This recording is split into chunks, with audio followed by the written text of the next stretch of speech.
So యూజువల్‌గా కస్టమర్స్‌ని pull చేయడానికి రకరకాల డిస్కౌంట్స్ పెడుతూ ఉంటారు. ఎప్పుడైనా అంటే అదర్ కాంపిటీటర్స్ డిస్కౌంట్స్ పెట్టారు కదండీ! నష్టాలకు డిస్కౌంట్స్ పెట్టిన రోజులు ఉన్నాయా? Just to pull the customers, attract the customers? నష్టాలకు అంటే అప్పుడప్పుడు చేయాల్సి వస్తుంటుంది. ఎందుకంటే కాంపిటీషన్ పెరిగిపోతుంది. సో ఆ ప్రాసెస్లో చేయాల్సి వస్తుంది. సింపుల్ ఎగ్జాంపుల్, నిన్న రీసెంట్ జిఎస్టీ మీరు కూడా చూసి ఉంటారు. జిఎస్టీ అంతకుముందు 12% ఉన్న ప్రోడక్ట్ని 18% చేశారు. ఓవర్ ద టైం మేము ఏం చేంజ్ చేయలేము. అలానే కొన్ని ఐటమ్స్ మీద 12 ఉన్నదాన్ని 5 చేశారు. మేము 12 ఉన్నదాన్ని 5 ఆ కస్టమర్కి బెనిఫిట్ ఇచ్చాం. ఓకే. కానీ 12 నుంచి 18 చేసిన దాని మీద మేము పెంచితే ఏమవుతుంది, కస్టమర్ మన చూసిపోయాం అప్పుడు రేటు పెరిగిందంట. కాబట్టి ఆ లాస్ మేమే తీసుకున్నాం.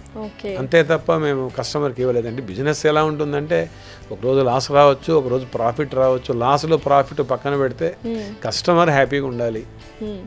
అతను వచ్చి వెళ్ళిన తర్వాత ఈ షుడ్ గో హ్యాపీ. కాబట్టి దట్ ఈస్ ద మోటో.